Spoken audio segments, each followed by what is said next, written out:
নমস্কাৰ বন্ধুসকল মই মৃদুস্মিতাই মোৰ চেনেল আছামিজ বুক টিউবাৰলৈ আপোনালোকক পুনৰবাৰ স্বাগতম জনাইছোঁ মই ইয়াত অসমৰ বিভিন্ন কিতাপৰ বিষয়ে আলোচনা কৰোঁ যেনে নাটক গল্প উপন্যাস ইত্যাদি আৰু মোৰ চেনেলটোলৈ যদি আজি আপোনালোক প্ৰথমবাৰৰ বাবে আহিছে তেতিয়াহ'লে চেনেলটো সাবস্ক্ৰাইব কৰি দিব আৰু ধন্যবাদ সেই সকল ব্যক্তিলৈ যিসকল ব্যক্তিয়ে মোৰ ভিডিঅ'সমূহ চাই আৰু সেই দুই এজন ব্যক্তিৰ কাৰণে বিশেষকৈ মই উৎসাহিত হওঁ যিয়ে মোক কিতাপবোৰ বিচাৰি থাকে কিতাপবোৰৰ কথা কয় আৰু পাৰে মানে মই চেষ্টা কৰোঁ আপোনালোকৰ ওচৰলৈ নতুন নতুন কিতাপসমূহ লৈ আহিবলৈ আপোনালোকে বিচৰা কিতাপসমূহ লৈ আহিবলৈ কি হয় আপোনালোকৰ যি কিজন ব্যক্তিয়ে চাই তেখেতসকলৰ যি মানে আগ্ৰহ এই কিতাপৰ প্ৰতি সেইটোৱে মোক যথেষ্টখিনি অনুপ্ৰাণিত কৰে আৰু মই কওঁৱেই যে কিতাপবোৰ সহজতে পাবলৈ মোৰ বাবে অলপ কঠিন হয় আৰু এইবাৰ মোৰ খুব দুখ লগা কথা মোৰ খুব বেয়া লগা কথা যে মই এবাৰ অসম গ্ৰন্থমেলাত কিতাপ কিনিব যাব নোৱাৰিলোঁ বিশেষকৈ মই কওঁৱেই যে মোৰ ওচৰত ইমান কিতাপ পাতিৰ মানে পোৱা নাযায় বুলি আৰু তালৈ এবাৰ যাব পৰা হেঁতেন খুব ভাল লাগিল হয়তো দুবছৰ গ'লোঁ কিন্তু এই বছৰ যোৱাটো মোৰ বাবে অকণমান অসুবিধা হ'ল তো যাব নোৱাৰিলোঁ তেতিয়া যিয়ে নহওক আৰু আপোনালোক যদি কোনোবা গৈছে এবাৰ মোক কমেণ্ট কৰিবলৈ আপোনালোকে নাপাহৰিব বা কি কি কিতাপ আনিলে আপোনালোকে এবাৰ দেখাব কি হয় যিকেইজন ব্যক্তিয়ে মোক এই উৎসাহিত কৰে বা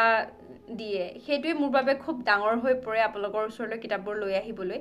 বহুতে মোক কিতাপবোৰ পঠাবলৈও কথা সোধে তেখেতসকলকো মই কৈ দিওঁ আৰু আপোনালোকে যিসকলে মোৰ লগত কথা পাতিব বিচাৰে বা মোৰ ছ'চিয়েল মিডিয়াৰ লগত যোগাযোগ হ'ব বিচাৰে তো আপোনালোকে কি কৰিব মোৰ ডেছক্ৰিপশ্যনত সদায় লিংক দিয়া থাকে তাত গৈ আপোনালোকে মোলৈ ফ্ৰেণ্ড ৰিকুৱেষ্ট পঠিয়াব পাৰে বা আপোনালোকে মোক ফ'ল' কৰি ল'ব পাৰে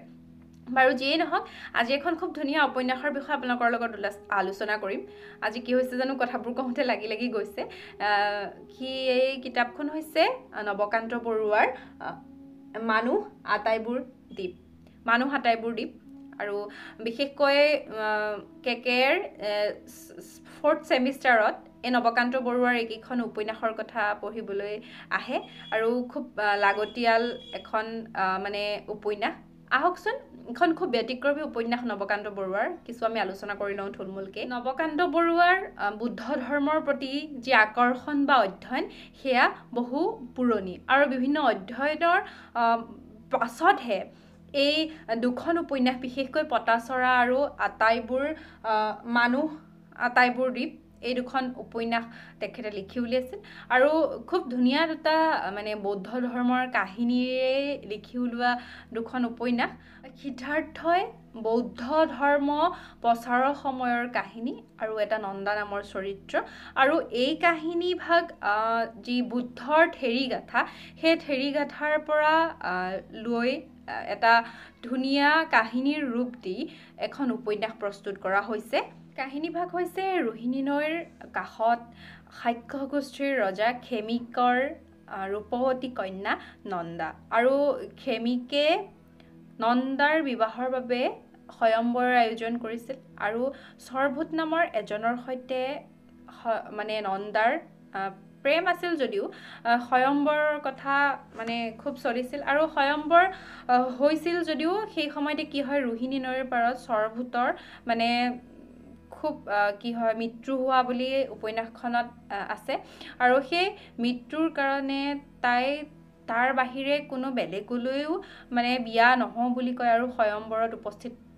থাকিবলৈ মান্তি নহয় আৰু তাৰ ফলতে খেমিকে কি কৰে তেনেকুৱা হ'ব বুলি ভাবি নিজৰ সন্মান আৰু লাজৰ বাবে তাই ভিক্ষুহিনী হ'ব বুলি বা সন্ন্যাসিনী হ'ব বুলি ৰাজ্যত প্ৰচাৰ কৰে বা ঘোষণা কৰে এই কথা ঘোষণা কৰাৰ পিছত খেমিকে নিজৰ মানে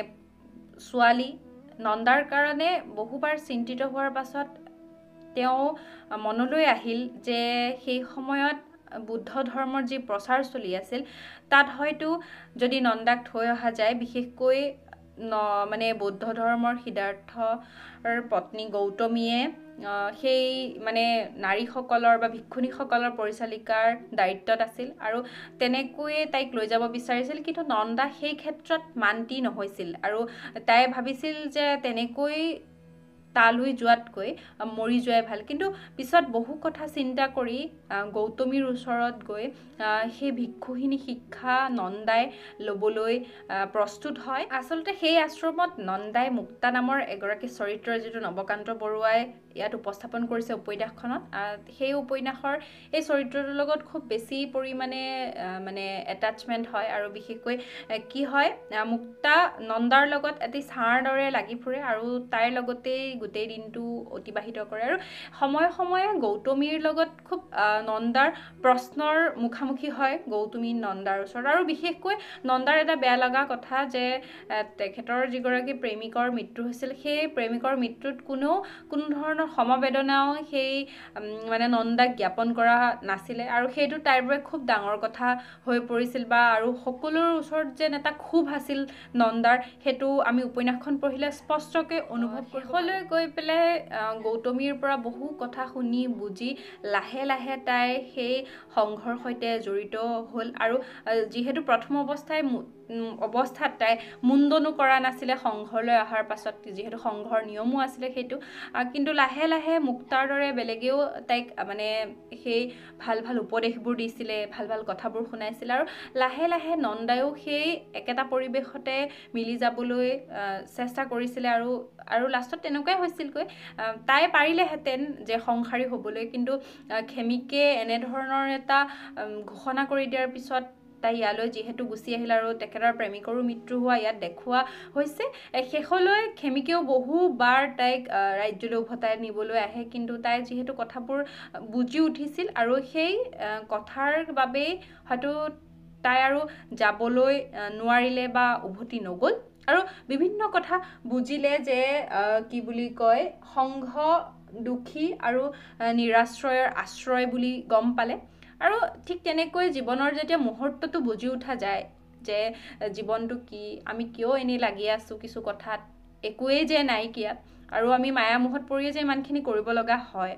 আজি ইয়াৰ লগত কাজিয়া লাগিলোঁ, আজি তাক বেয়া পালোঁ, এনেধৰণৰ কথাবোৰ যে হয়, সেই কথা এই উপন্যাসখন পঢ়িলে আমি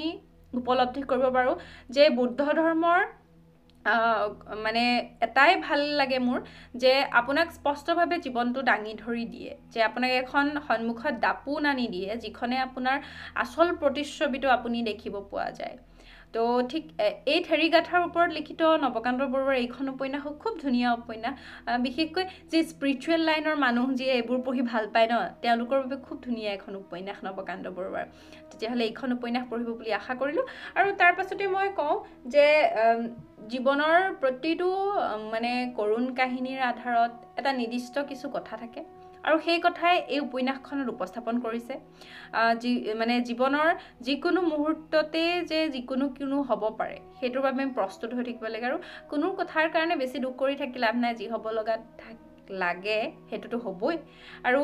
কি হয়, এই উপন্যাসখনত এই যিটো নন্দা চৰিত্ৰটোৰ এটা পৰিৱৰ্তন দেখাইছে, খুব ধুনীয়া এটা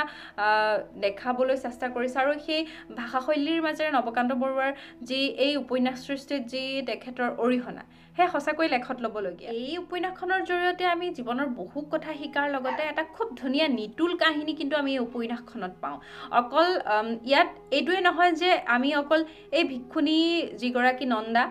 তেখেতৰ বিষয়েহে আমি জানো, তেনেকুৱা নহয়। ইয়াত মুক্তাৰ চৰিত্ৰ হওক, গৌতমী চৰিত্ৰ হওক, প্ৰত্যেকটোৱে আমাৰ জীৱনটো কেনেকৈ উদযাপন কৰিব লাগে সেইটো কথা কি কয় আমাক মানে উপস্থাপন কৰিছে এই উপন্যাসখনত, যে জীৱনটো কেনেকৈ আমি অতিবাহিত কৰিম সেইটো আমাৰ নিজৰ ওপৰত নিৰ্ভৰ কৰে। এই সুখ দুখৰ কথাই যে জীৱনৰ সকলো নহয়, ইয়াৰ উপৰিও যে এই মানে বুদ্ধৰ যিটো মানে নিয়ম, সেই নিয়মখিনিৰ কথাও ইয়াত আছে, খুব ধুনীয়াকৈ আমি পঢ়িলে উপলব্ধি কৰিব পাৰোঁ। আৰু নন্দা চৰিত্ৰটোৰ মাজেৰে খুব ধুনীয়া এটা কথা, আৰু কি হয়, এখন ঐতিহাসিক উপন্যাসৰ দৰেই, য'ত থেৰীগাথা, বুদ্ধৰ যি থেৰীগাথা, সেই থেৰীগাথাৰসমূহৰ এটা আলম লৈ পেলাই লিখি ওলোৱা এটা কাহিনী, যিটো কাহিনীক আমি পঢ়িলে মৰ্মে মৰ্মে উপলব্ধি কৰিব পাৰোঁ। তেতিয়াহ'লে আপোনালোকে এইখন উপন্যাস পঢ়িব বুলি ভাবি মই মৃদুস্মিতাই আজি চেনেলৰ পৰা বিদায় মাগিছোঁ। নমস্কাৰ, ধন্যবাদ।